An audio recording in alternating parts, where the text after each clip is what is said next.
But in Hebron, we have a group of settlers that are pretty fanatical. They're followers of Rabbi Kahane. And Rabbi Kahane sent his followers he calls it to reclaim Hebron and the West Bank for Israel, to redeem it. And by that he means cleanse it of its pollution, and of course the pollution are the Palestinians. So these settlers, these are fanatical settlers. Not all settlers are like this, but this group of settlers believe they have a God-given mission to come and to push the Palestinians out. And so they're doing that. And when we are under curfew, they are not under curfew, and they will go to the shops, and they'll break into a shop, and they'll gut it. Or they'll break into an empty home, and they will take it over, and things like that. So they're slowly taking over the neighborhood. And the soldiers are not there to protect the Palestinians. It would be wonderful if they would stop the settlers from this kind of violence. But the soldiers are there to protect the settlers, the Israelis. So when I came back this last time, I saw that the grip of the Israeli settlers on the old city of Hebron had become stronger. More stores were vacant, more homes were vacant, and it was becoming more and more of a ghost town around the settlements, which is exactly what the settlers want. The majority of the settlers in Hebron are from Brooklyn, from the United States. They're not new immigrants though. They've been here for about 30 years. And so we've got a second generation also who are Israeli born. Kahane was from Brooklyn. He was assassinated, and his son carried on after him, and he also was killed. So these people are willing to be martyrs for their cause.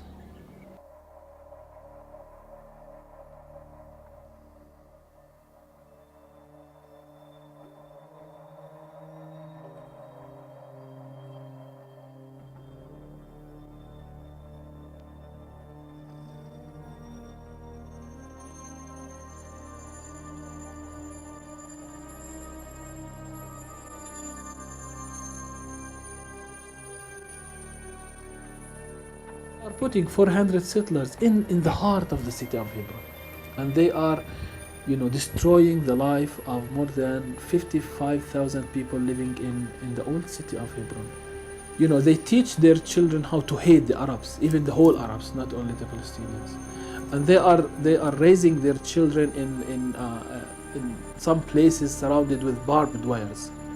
What kind of children you are raising surrounded with barbed wires, and in an environment that all of these people hate you because you are occupying their land and you are living in a house which does not belong to you?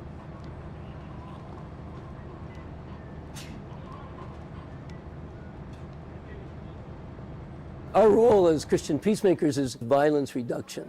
And so we stand with the oppressed and try to reduce the violence that they're experiencing. We accompany Palestinians, especially if they're in a situation where they're in confrontation with Israeli soldiers or settlers. In Hebron, that often means we just patrol. Constantly, the school children are having to get by soldiers to go to school. And they're often stopped, they're searched, they're turned back, and sometimes they're tear gassed. This road all the way up is closed by military order. That means the storefronts can't be open and no Palestinian vehicles are allowed on this road. Now that's been the case for years, the prohibition against Palestinian vehicles.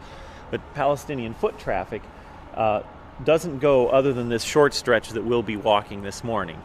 And most days you'll have a trickle of settlers moving between settlements up the road and the entrance to the synagogue here. And it's in this short stretch here that is one of the few places in Hebron where settlers and Palestinians can meet side by side on a sidewalk anymore. The same thing is true from Beit Hadassah up to Tel Rumeida.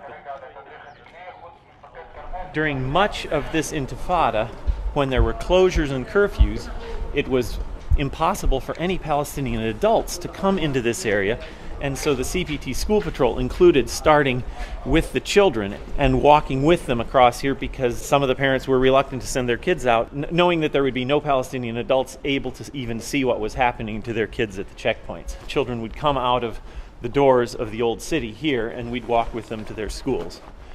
Many of them cross over this zone and go to schools at Tariq bin Ziyad across the way. So we'll head on over this way to the Ibrahimi Boys School, and kids are already starting to gather at the school door. The settlers have access to the main road, the direct road that goes right past Abraham Avinu and then to the Mosque Gate and Gutnick Center and out. But for some reason, they prefer to drive around this way. You can drive faster, there's fewer checkpoints or something, I don't know.